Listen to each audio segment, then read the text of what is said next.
G'day and welcome to this week's edition of the video blog. This here is Adam MacDougall. I'm Tomo.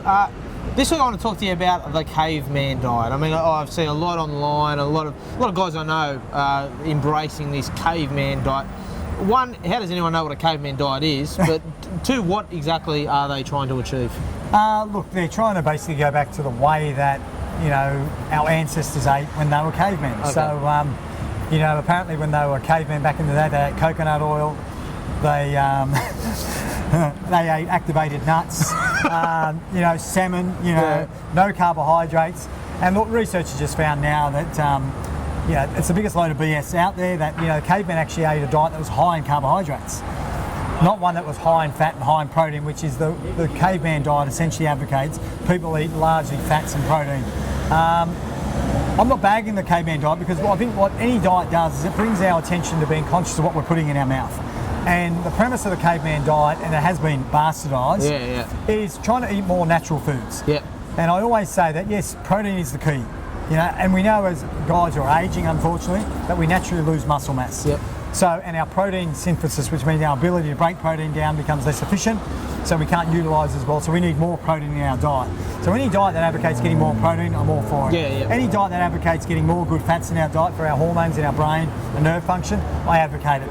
Any diet that advocates eating more vegetables and fruits, I advocate it. But unfortunately, a lot of these diets are extreme in their nature, and they're gimmicky because they're extreme.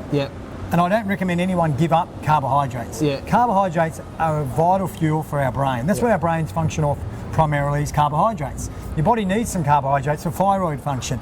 You need it for your metabolism to keep working. So don't eliminate carbohydrates. Let's be honest, if cavemen ate dirt, they ate crap. They'd eat shit. If they could find it, they'd eat it.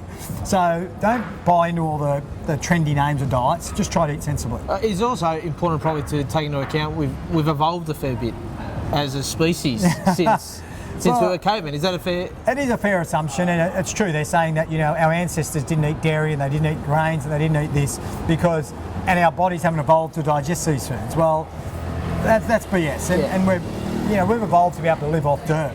You know, the human body is very adaptable, and you know, being extreme in any diet, we're not adaptable to.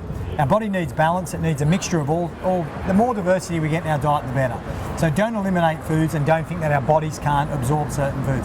Unless you've got celiac disease or you have an intolerance to a food, don't totally eliminate foods out of your diet. But that's a pretty low percentage of Australians, isn't it? Because we need to be gluten-free. Is that fair? Well, they say that 0.5% of the population are celiac. Actually diagnosed celiac. But there is a common factor out there which I call gluten overload in our diets. You know, a lot of people these days have eaten too much breads, cereals, pastas and rices in their diet. So our bodies weren't meant to have 4 meals a day with gluten, carbohydrates in every meal.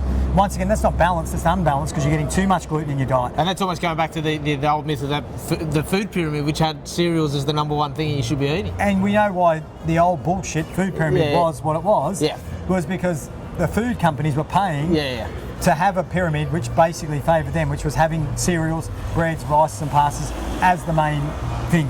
We know protein fats are the most important building blocks for our bodies and our brains, and we also need some carbohydrates are needed to help assimilate them food groups as well as for energy. So what we have learnt is balance is the key, regardless of what kind of new fandangled diets there might be out there. That's it for this week. We'll see you next time.